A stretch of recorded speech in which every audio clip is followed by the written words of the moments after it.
October evenings usually seem bleak and desolate by themselves. However, this one seems a bit grayer than usual. The outside world is a step beyond hopeless, and I'm afraid I might know why. The last few days have been ominous. The dark gray presence has gotten to me, and I've become jumpy and anxious. I've locked myself indoors and watched children's cartoons for hours sometimes. Their sprightly behavior greatly contrasts the real world I live in. This seems to help. As these thoughts of despair jump around in my head, I catch the expression of my cat in the corner of my eye. It's an expression of worry. Whether it be for my mental health or be it the fact that the grayness has gotten to him too, I'm not sure. The idea that we share this emotion only makes my fear more concrete. He jumps from his perch and waddles to his dish, perhaps believing some food will solve his problems. It seems a good enough idea, so I grab my wallet and head outside, set on a coffee shop which stays open late. Looking at people as I walk, I realize some of the gray has been cast upon their eyes. They are not so much glazed looks as they are foggy and lifeless. Happy enough, it seems, but no color. I, on the other hand, must look like a walking storm cloud. Gray on the outside, gray on the inside. The cup of coffee tastes like mop water, and the muffin is reminiscent of sawdust. How can everything just be so awful? Then the whole thing dawns on me.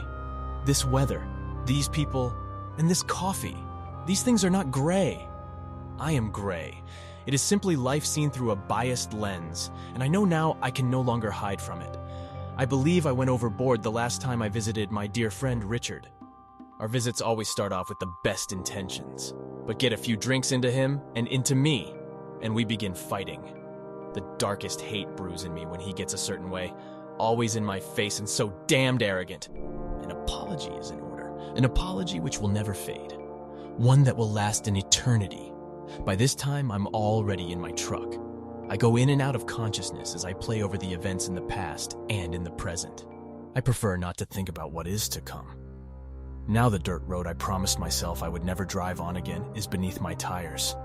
That mountain trail to the lake that haunts my dreams is now all too real again. A flashback to that one night nearly pulls me off the road. Why did we drink so much that night?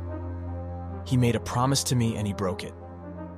He knew I would get that way and still he pushed.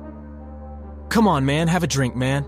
I mock him in a ridiculous voice, but quickly stop as I realize how wrong it is. I glance at my fuel gauge. Nearly empty? Not enough for a round trip. The lake is in sight. I walk shakily to the shore, then continue along it to that familiar tree. The tree which has a canoe leaned against it. Why I didn't burn the stupid thing, I don't know. Then again, how can I say I'm sorry without it? I hop in and begin paddling, leaving a seam as I cut through the mist. I jump when the water I've taken in seeps through my shoes and socks and makes contact with my feet. I shiver and exhale, sending out a cloud which blends in with my surroundings.